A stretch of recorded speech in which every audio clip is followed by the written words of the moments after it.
Okay, so we're going to go ahead and get started. I've gotten some messages saying that you've gotten your coffee, lunch, and your notebook. So it sounds like you really want to know what what the F is going on in marketing. But welcome to One Foot Over's first webinar. We are really excited to be able to share this information. I am Hami Arrington, founder and chief strategist at One Foot Over.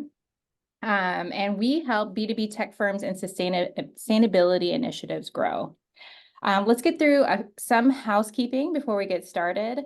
This webinar will be recorded and you'll get it in your inbox in the next couple of days. If you have any questions, please put them in the Q&A box at the bottom of your screen. We will have time at the end to go through those as well. We have a lot to cover today, so I'm actually going to hand it over to Stephen and we'll get started. Thanks, Hami. Welcome. Like Hami said, this is our first webinar for One Foot Over, so we are super excited to talk about this topic. Similar to Hami, my title is also founder and chief strategist at One Foot Over, and what that means is, aside from being the founder, chief strategist means that we work with clients to develop strategies to help them achieve their goals, but also we keep up with what's going on in marketing. That's a part of our job, is to know what's happening. And so today we're going to talk about what's happening now and then what we think is coming in the future. So I feel like we can't talk about the current state of marketing if we're talking about what's happening now without talking about this huge leak that happened from Google this week. So all of these documents came out that said, here's how the algorithm works. Now, of course, there weren't details about how things are weighted, but we do know that clicks matter. We know that links matter. Things that Google has been saying, this isn't as important. We're actually finding out that they maybe weren't as forthcoming. And I don't think any of us are surprised, right? So all that to say, if we're keeping up with what's going on now, we have to know about these kinds of things. So we're going to cover that, but we're also going to talk about the marketing journey. So I want to start there. So if we're going to talk about what's happening now and what's next, it's really important that we've got a baseline of what this marketing journey looks like. Then I want to spend some time about why are we making marketing so hard? Because that's on us, right? So we wouldn't be able to do a webinar about the current state of marketing without talking about AI. Now, I want to be clear, this is not an AI webinar, but how can we avoid that topic in 2024? We're also going to talk about how we talk about our profession and the work we do to non-marketers, especially if we're talking to sales teams and executives. How do we talk about this work to people that aren't in it every day like we are? And then finally, what do we do now? And then what's next? And I want to leave you with a couple of tips and then some time for Q&A. As Hami said, just drop your questions in the Q&A. We'll get to as many as possible. What we don't get to, I will do my best to answer via email. So you all registered for this webinar, so I should be able to follow up. All right, so let's start with the marketing funnel. We've all seen this, right? We know that we start with awareness, and then we go down the funnel. It's this top of funnel to the bottom of the funnel. We've all studied it, we've seen it, we've used it in our lives, and then, then another version pops up. And it's the same thing, but we may have changed the words a little bit, right? Well, then, somebody else comes along and they may add another section to the funnel. But wait, we turned it sideways. So is it not a funnel? And then a few years ago, HubSpot came along and they said, well, it's actually not a funnel, it's a flywheel.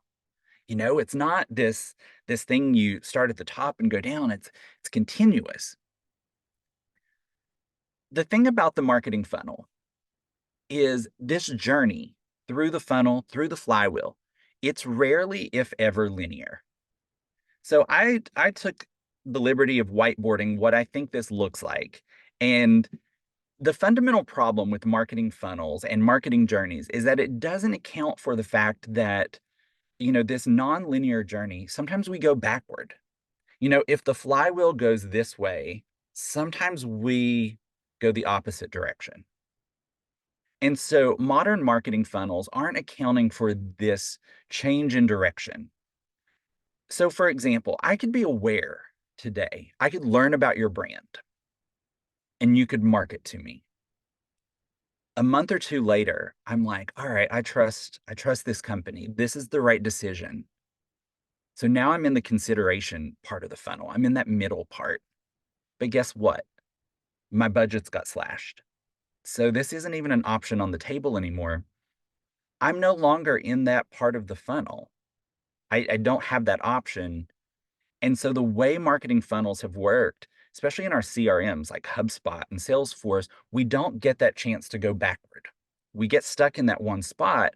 So while I may not be in the consideration set anymore, I'm back to awareness, but funnels haven't worked like that. So while I don't think that's going to change in the CRM side, it's really important for us to understand that concept.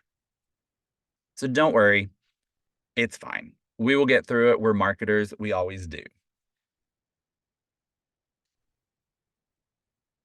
I bought a backpack a few years ago, or about a year ago, actually. So I want to talk about this story because this is a really good illustration of how the marketing journey works. Now, this is not a high-end purchase like a home or a car, but it was definitely not a cheap backpack. It was around $300. So again, not a small purchase. Before this, I was carrying a like $30 Under Armour backpack to and from the office, just something to throw my laptop in. But I really wanted something a little nicer. So, as marketers, we have this idea, and not just marketers, even executives, of what we want this journey to look like. And it goes something like this. Oh, I see a social ad for this backpack. Clicked on the ad, website visit, and then I made a purchase, right? So, it's this very linear journey. But that's not how it happened. When it comes to this backpack I bought, this is what the journey actually looked like. I got a text message from my husband with a link that said, I like this backpack.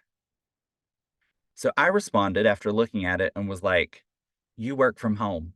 What are you going to do with this backpack? Why do you need it? So I just ignored it and went on. I'd looked at the website, saw that it was $300, wrote this off. So a few months later, I was traveling and realized I needed a toiletry bag and went to Amazon, Googled toiletry bags, travel bags, and found this brand Nomadic on Amazon. So I purchased a travel bag, and when I did, it was from Amazon. So I never made a purchase on the website. So I made it on Amazon. Same brand, but I'm not registered on their website. A year or so later, I was at the airport with Hami. And again, remember, I had this $20 backpack, $30 backpack. Her backpack was on top of her carry-on, not sliding off because it had this really cool sleeve to like slide over the handle. I didn't have that with my $30 backpack. So I was like, wow, I need something better. I get to the hotel, pull out this toiletry bag, and I'm like, oh, wait, Nomadic. That was that backpack that my husband sent me a few years ago. So I go to the website. I see that it's $300. I'm like, oh, God, I just can't commit to that. And then marketing happens, right? Retargeting ads, social ads. I go back to the website, another social ad, go back to the website. So I'm getting all of this retargeting. And then I'm like, all right, so this goes on for a few weeks. And then you know what I did? I put it in my cart and left. And the reason I did that is because I know what happens. I get the email that says, hey, you forgot something in your cart. But what they didn't do was give me the 15 to 20% off discount code that I'm waiting for. I know how marketing works. I'm in this profession. So then I get all of the marketing continues, website visits, social ads. I put it back in the cart. I finally get the email that says, looks like you really want this bag. Here's 20% off. So guess what? I go back to the website finally, and then I make the purchase. Here's the thing about the journey. This took probably 2.5 years from the time I first learned about this backpack until I made the purchase. When they're looking at their metrics, they're probably saying, oh, we got an ad click. First touch attribution, ad click, purchase. Depending on how they have this set up, it may not even get attributed because that window of time may have been so long from the time I clicked on an ad. But what it's not accounting for are all these offline touches, the text message, the time that I talked to a friend about their bag in an airport, this Amazon purchase. So again, this journey isn't as linear as we want it to be as marketers. So what happens when we take this marketing journey and we make it B2B? We've added 5 to 7 people on top of that one decision maker in the mix. So all of these different touch points, they get bigger. They last longer. We've got trade shows, we've got in-person meetings, we've got all of these online and offline touch points. There's almost no possible way that we can measure the attribution of this the way that we want to. And we spent the last several years in this golden age of marketing where we said, we're only going to do what we can measure. And if we can't measure it, we're not going to do it. And we've almost discounted this idea of the importance of brand and awareness. And that's something we've got to get back to.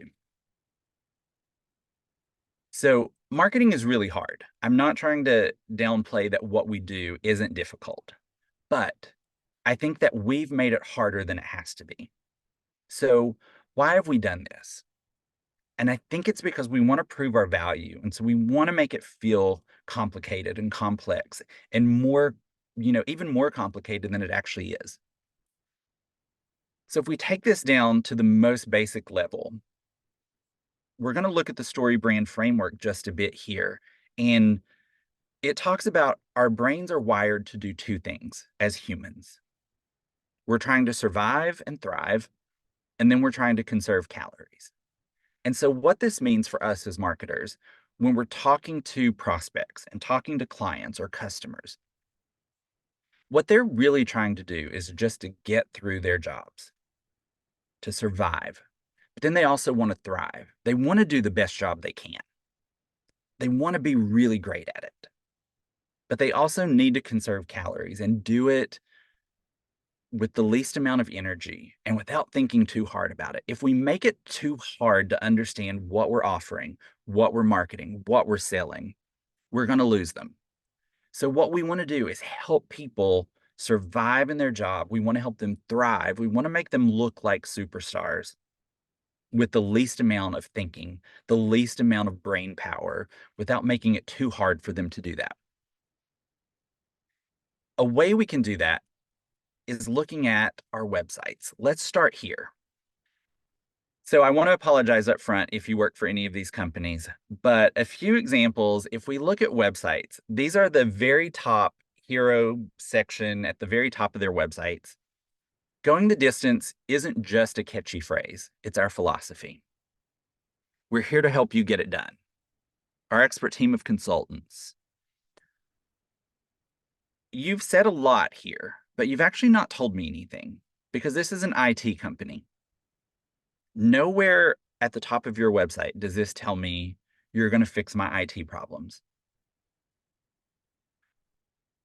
Innovation starts with the first step. AI, it's changing the way we work. We know that, right? So you need a flexible partner. Expect more. That's our call to action. So I feel like I'm picking on the IT space here because this is another IT company that doesn't specialize in AI. That's not what they do, but that's what they're talking about here. So again, I'm on your website.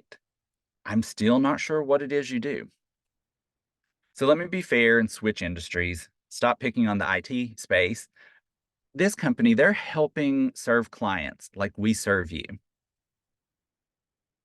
I'm about halfway down their website at this point, and I find out that they're approachable advisors. Nowhere in this copy does this tell me that you are a CPA firm, that you can help me with my taxes, that you can help me with my financial situation as a business. I'm already halfway down your website. If you confuse, you lose. When somebody lands on your site, when they visit your trade show booth, when they open your email, you've got 2 to 3 seconds to explain what it is you do, who you are, what value you bring to them, how you can help solve their problems. It's not a place for you to talk about you, for us to talk about ourselves.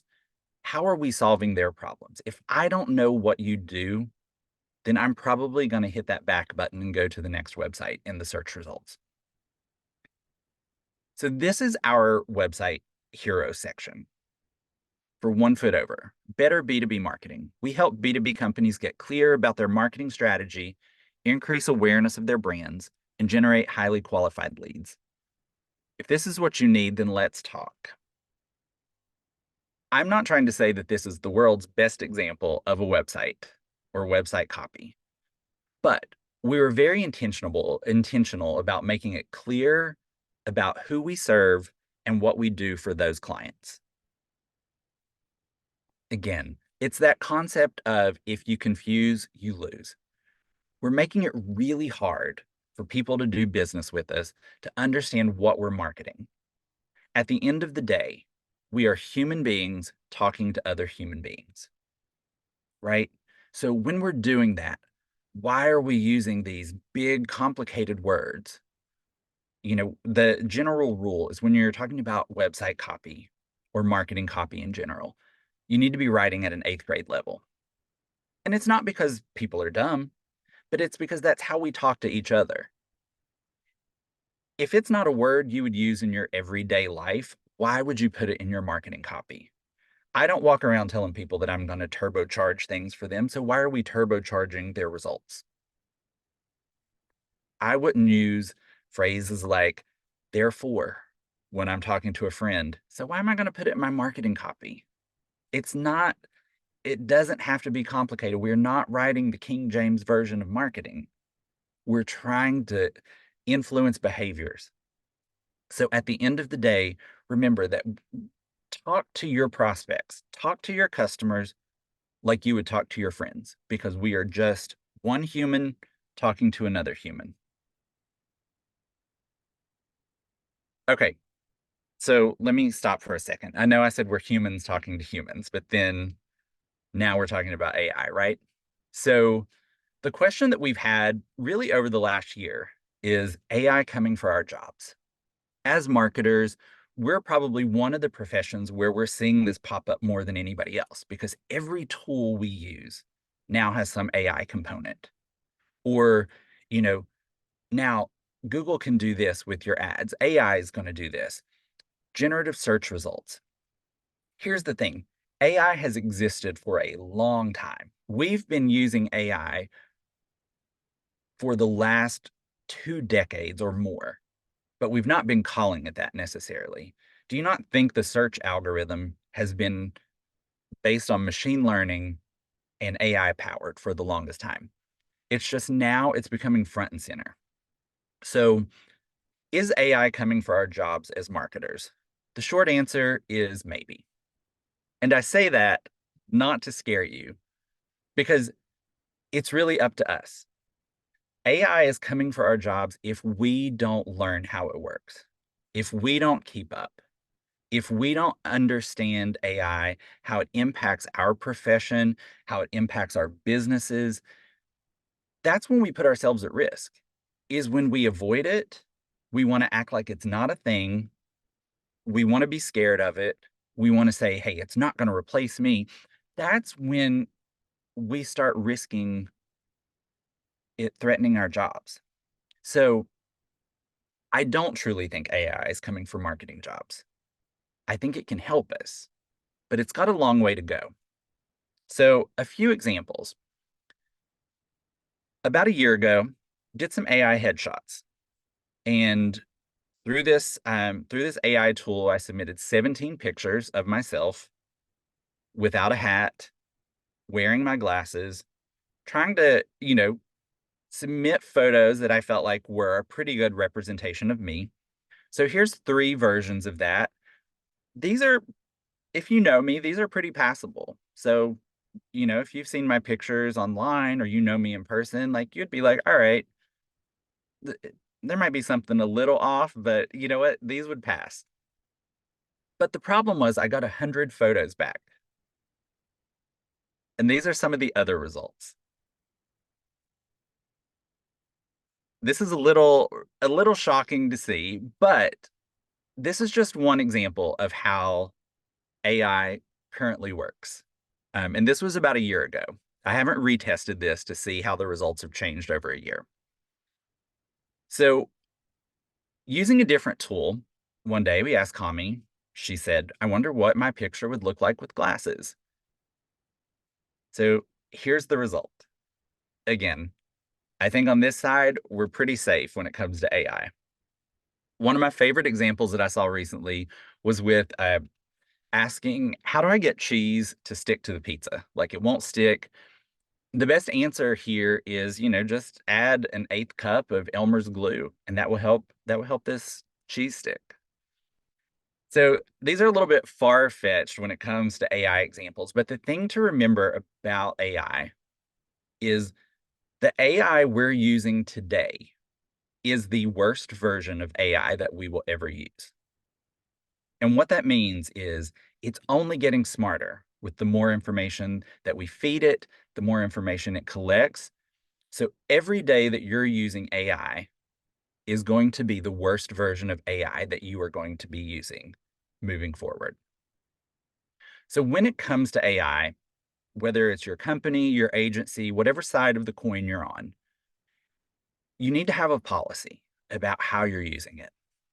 You need to be transparent with your customers, with your clients, with your leadership. How are you using AI in your job? You're understanding what the tools do, what the privacy is, what you're using it for. The second thing, don't give these robots proprietary information. Remember, the systems are only as good as the information that they've gathered. And if you've got confidential information that's not publicly available, they're not going to know that. So be really careful about what information you feed into AI systems. And then the third thing is just always check with legal. Make sure what you're doing is not violating any company standards. Um, it seems simple, but it's really important. So, like I said, I don't think AI is coming for our jobs. So, how can it help us? How can it be helpful for us as marketers? So, I think there are really three areas, and I'll give an example of each of these. And it's efficiency. How can we use it to help us move faster, to help us get more done with less resources? I've read all the reports. I mean, marketing departments are shrinking. Roles are being eliminated. We're being asked to do more with less. So how do we do that? How can we be more efficient? How can we be consistent? How can we make sure that, you know, all the work we're doing is on brand? We're using the right style, the right tone and voice. And then I think idea generation is the third. These are the areas where I really believe as marketers, AI can help us. So when we're talking about efficiency, this is just one example of a thing that you can do using two tools. Copy.ai, which is an AI tool to help with copywriting. It can also help with idea generation. And then Canva, which is very familiar to marketers for creating graphics. This is built for non-designers. So let's say you've got a list of 100 customers. You want to send a personalized email to everybody in your customer list with their own graphic and something specific about them. So you go to your CRM, you export your customers, create a spreadsheet, first name, and then fun fact, like favorite beverage. You've got this information already captured. So you put those two columns in a spreadsheet. You go into a tool like copy.ai and you say, all right, I want to create a workflow with this spreadsheet using column one, first name, column 2, favorite beverage, create a really catchy birthday message for each person about their favorite beverage. So Stephen loves red wine. So then it's going to generate 100 specific messages for me. Now I can integrate copy.ai with Canva, and I can go into Canva and build a template and say, all right, I need an email header graphic. Here's my branding. The copy is going to get pulled over from this workflow in copy.ai. So I've built this template in Canva. Now I've got the two tools integrated. I've got these 100 personalized messages. Now, the human part of this is I need to read all of that output from copy.ai to make sure all of those messages read like something that I would say to my clients. But then once that's good to go, I can push that workflow over. 100 images are generated with one click because I've already built the template. Just one quick example, but this would take a copywriter and a designer hours to put together 100 specific graphics and 100 messages. And what we're trying to do here is to free them up to work on more impactful things, not to eliminate their positions because we still need them. But I can have them work on more impactful work than creating 100 graphics, but I still get to create something personalized for my clients. So this is just one example of how we can use AI for efficiency. Now, when we talk about consistency, branding, going into Canva, loading in your brand assets one time, and then having it create templates that match your brand. And it's not just Canva. You can do this in other tools like the Creative Suite with Adobe, but also training these GPTs on your tone and voice. And again, we don't want to put proprietary information in there, but what we want to do is information that's publicly available on our website. What if I took 3,000 words that exist on my website, on my capabilities deck, all of this public information, fed it into an AI system and said, this is our tone, this is our brand voice. Any copy that's created needs to be consistent with this. So we're training these AI tools and these GPTs on our specific brand voice with publicly available information, not proprietary, and then style guides. So for example, if you write in Chicago style for your company, drop your copy in Chat GPT and say, hey, I want to make sure this is consistent with Chicago style. I want to make sure it's consistent with AP. So it's really helping us with consistency. And then the last one is idea generation. We can't come up with every great idea that ever existed, right? We get stuck. So, again, it's not a replacement for human thinking. But if I use this prompt, create 20 creative titles for a webinar about best practices and trends in marketing. So here's some of the results that I got. So I looked through these and I was like, all right, there's some fun stuff in here. At the end of the day, I still think the title that I came up with, WTF is going on in marketing, is better than what AI produced. But when trying to get unstuck, this is a really great place to start. And so we can use this to help us get off the ground so we're not starting from a blank piece of paper every time. We don't have to use this verbatim, but it is a really good place to get you started. So if we think about it, it can make us work faster, keep our work consistent, and then give us ideas that we may not have thought of or get us unstuck when we're starting from zero. So it's not coming for our jobs unless we let it. All right, switching topics. So we know now what AI, how it can help us as marketers, what the risks are. But how do we talk about what we do to people that don't do it every day? So how do we as marketers talk about our profession and the work that we're doing to sales teams, to executives, to other people that aren't doing this? Because remember, what happens is we're reading the news, we're reading industry trends, we're keeping up with what's happening. They're getting their information from a Vistage meeting, and they're hearing one small piece of it and coming back and saying, why aren't we doing this?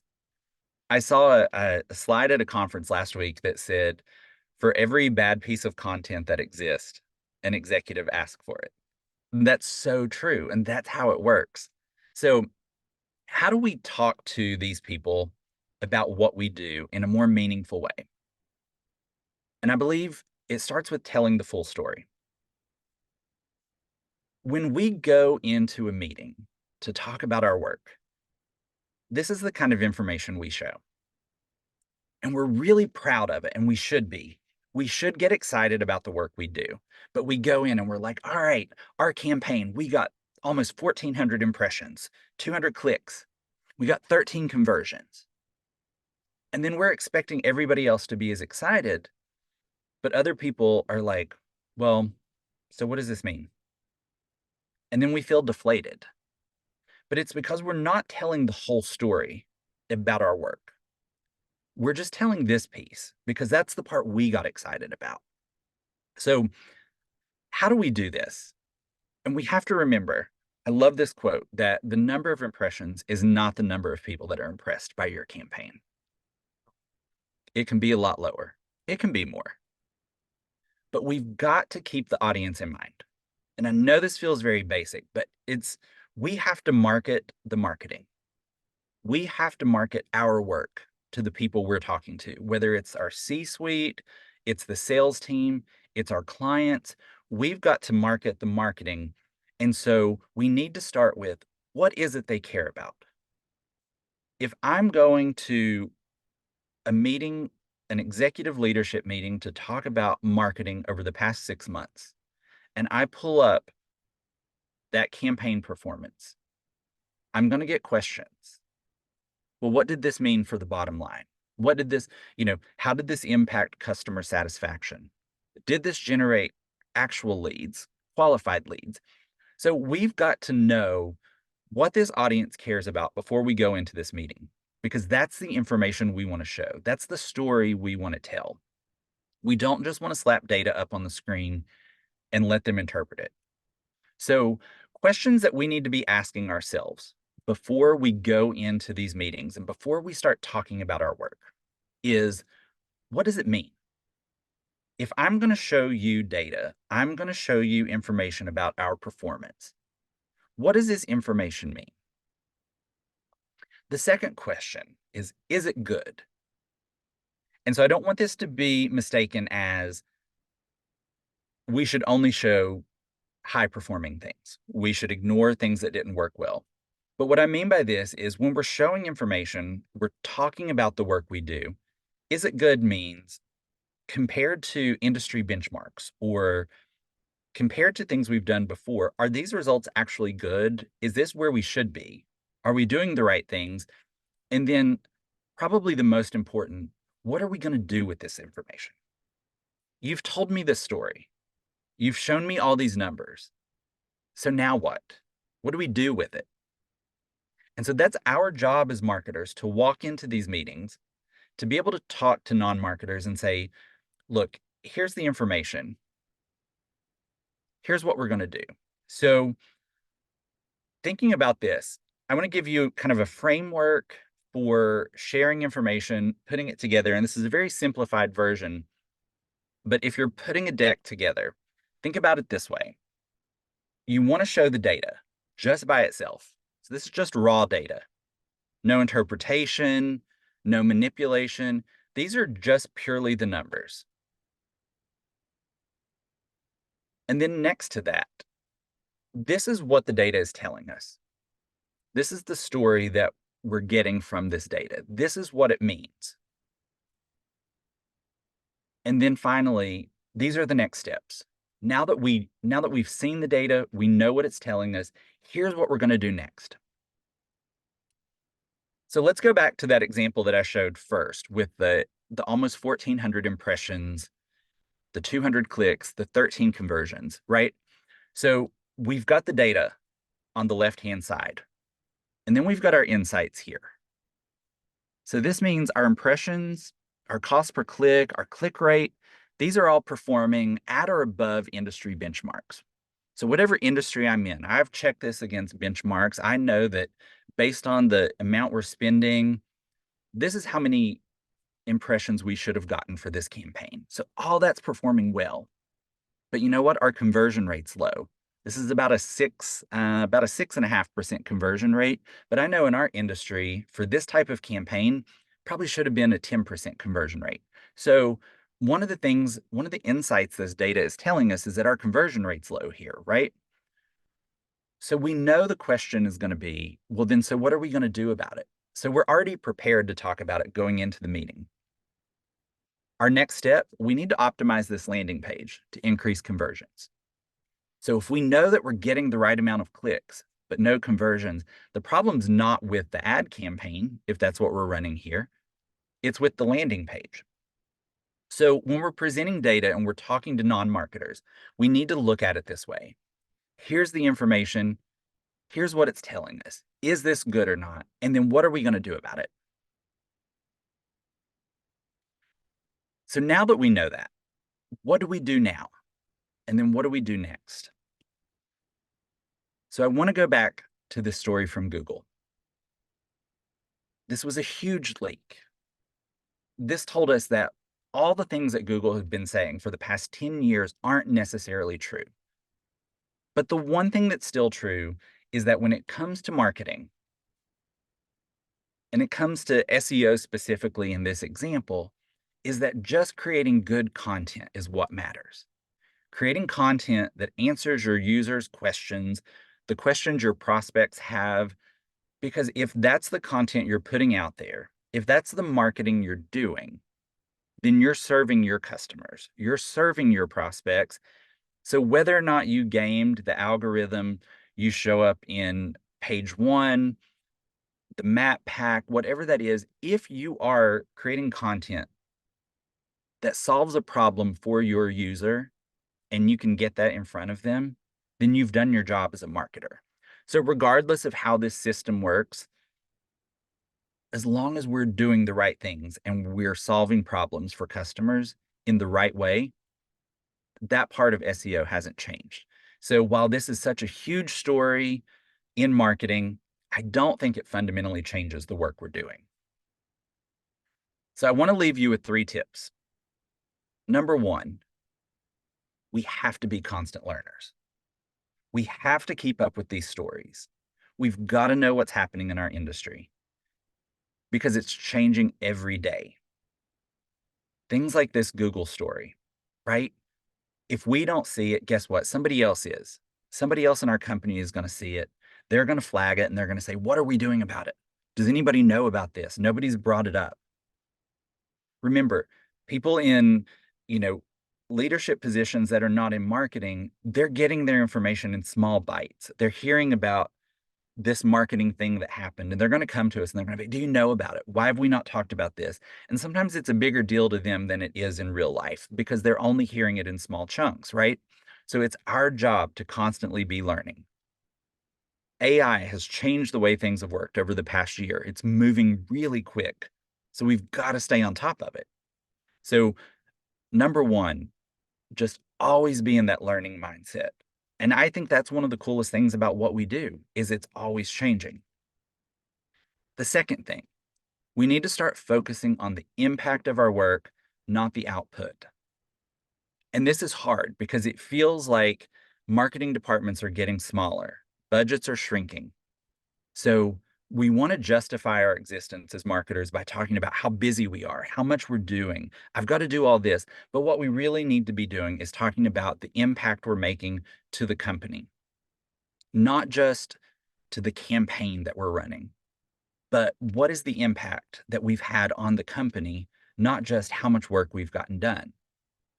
Which goes into my third point, and probably the most important, and I will stand on my soapbox proudly here and say that as marketers, now more than ever, we have to care about more than the marketing. If all we care about is the campaign performance, how this email performed, did we get the right amount of clicks? That's when these departments are going to get smaller. That's when these CMO roles are going to continue getting eliminated because we're not showing our value to the company and to the business as a whole. we've got to take it a step further and we've got to start caring more about the marketing work and we've got to care about the impact we're having to the company's goals, to their objectives. So while I don't believe that marketing directly impacts the bottom line, we do influence the bottom line. The work we do influences revenue. It influences the number of sales that are made. We are not the sales team. Marketing is not sales. Sales is not marketing, but we influence sales. We influence the work that sales does. We influence that revenue number. If we're not talking about that in leadership meetings, and we're not talking about marketing's impact and influence on those numbers, we are going to get left behind. We are going to be looked at as a cost center, not a revenue influencer for the company, not a business driver. So more than we ever have had to, we need to be talking about the impact on business, not just the output of marketing. We need to show that we are here to move the business forward, to grow the business, because at the end of the day, that is our jobs, to grow businesses. And we can't do that if all we care about is how this email performed. So I'm going to step off my soapbox and leave you with this bonus tip. And I love this next image that I'm going to show you, but as marketers, we have to stop doing shit like this. This is the kind of stuff we've been doing. Probably one of my favorite memes and images from the last, 10 years in marketing, but we have to care about these businesses more. We've got to show our impact. We've got to constantly be learning and not just recycling and copying what's been out there. So I love this image. It makes me laugh, but we need to be doing better work than this. With that, I'm going to open it up to questions for the last 15 minutes. Hopefully we've got some good questions here. And Hami, I will take your lead on these. Yeah, we did have some questions come in. So first, Stephen, what is your favorite AI tool and how do you use it? Favorite AI tool? So I think it depends on what I'm doing with AI. I've tested a lot. I've played with a lot of them. I think I would say Gemini from Google has been my favorite in terms of idea generation and answering questions. I think it's really probably the smartest when it comes to logic, um, and thinking through more complex things. I've started recently playing with Perplexity, which is a research tool, and it's actually eating some market share from Google right now. I'm very early playing with Perplexity, so I don't really have a strong opinion on that yet. But I think at this point, I would say Gemini has probably been my favorite. Okay, where do you think that ChatGPT lives on this spectrum? I it's one of the leaders, and it keeps getting better. I think ChatGPT is really powerful, especially when it comes to kind of creating custom GPTs and workflows.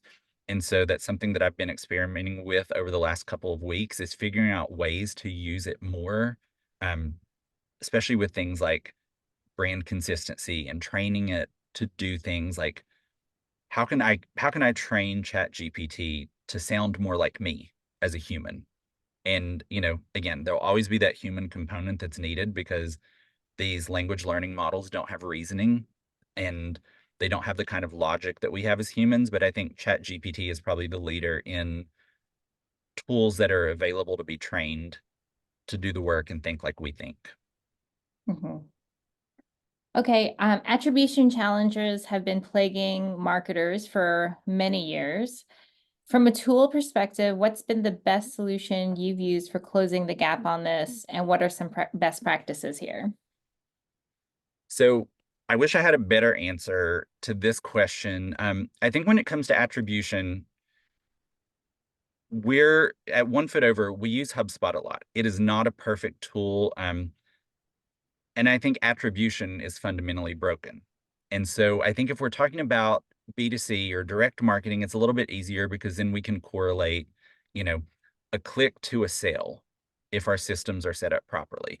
The one thing that I've learned in, my career in marketing, most companies don't have their system set up properly to do this stuff. So I think instead of saying like this is the best tool for attribution or this is the best system, it's really about figuring out what you've got available. And then if you're running a campaign, for example, do you have the pieces in place to attribute every touch in that campaign? And so the next question there is, if you don't have the pieces in place, what tools do you need? And so I can say with HubSpot, for example, I'll use this webinar. I'm able to see that most of our registrations came from organic social for new contacts. From our existing contacts, of course, it was email marketing because they're already on our list. Now, I've talked to people about this webinar out, at other events. They may have went to our website, clicked on the pop-up. I can't necessarily attribute that this was a word of mouth attribution. It's going to look like it was a website visit. So I think that's where attribution is broken, and that's where we need to start expanding the thinking there with attribution to where it's not necessarily this first touch, last touch model. It's multi-touch, it's omni-channel, it's offline, online, and kind of to my point earlier, we're diminishing the importance of brand and awareness when we try to make everything about direct attribution. So I know that's not a great answer and probably doesn't answer that question directly, but I think fundamentally the thing to think about is measure what you can, but then also think about it from a 36,000-foot view. What are the other pieces that you may not be able to attribute directly that are impacting or influencing your campaigns, your brand, your marketing overall? And then when it comes to reporting on it and talking about it to non-marketers, how can you show the impact of it without necessarily attributing a dollar for dollar ROI to that?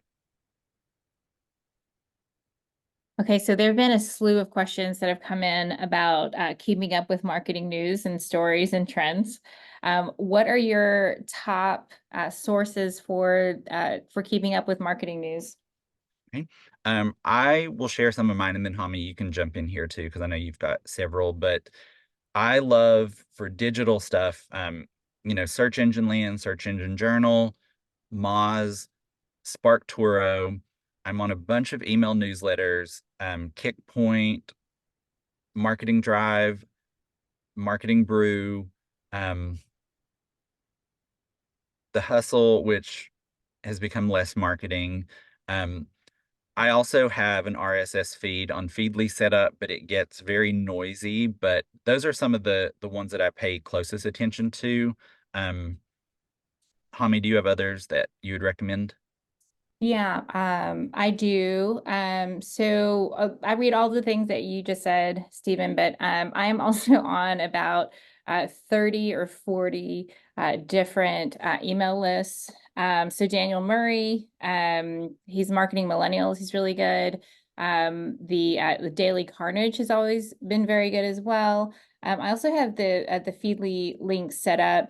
One way to sort through the noise on Feedly is you can see on the left-hand side how many times a link has been clicked, and so you can kind of quickly scan to see what's going on, what is the most popular articles. And then lately, I've been looking at a new site. It's called Marketer Milk, and it has been super helpful as well in finding new sources of information because they also curate information. And so finding new marketing lists to be part of. So it's a lot of reading. Yeah, I would also say, I know we both follow a lot of marketers and, you know, thought leaders on LinkedIn. And I would say a lot of the content that I read comes from LinkedIn these days. Yeah, I would agree. Just off the top of my head, Jay Schwedelson, Aaron Balsa, um, Liz Willits. yeah, Liz Willits, a lot. And Yeah. then Cindy just put a few in there as well. And then, of course, weekend reading, Yeah. the And number that we the put good up. news is, since you registered for this webinar or you were already on our list and found out about this webinar, you are on the list to get weekend reading every Saturday morning at 8 a.m. So connected to this question, related, how do you know whose content to trust for marketing tips and information? So, that's a great question. I would look at, kind of the reputation of that person. Where have they worked? Or, think about marketing thought leaders. Rand Fishkin is one of my favorites, for example. He was the founder of Moz. His whole career was SEO. Once he left Moz, he started a new company. He's been a thought leader in the digital marketing space for years. So that's somebody I know I can trust, because I'm able to track what they've done throughout their career. The people that I don't trust are when I go to LinkedIn and I see people talking about, I grew my business from $0 to 8 figures in just 6 months following this proven tactic. I think when you see those red flags, it's pretty easy to spot those. But, when you're looking, who else is following that person? Who's commenting on their, if we're talking about LinkedIn, who's commenting on their post? If it feels like spam, it probably is. I think when you're looking at websites too, like the trusted ones, like Search Engine Journal for SEO, you know, you can kind of quickly do a Google search to see like how are these sites ranking? What kind of topics are they talking about?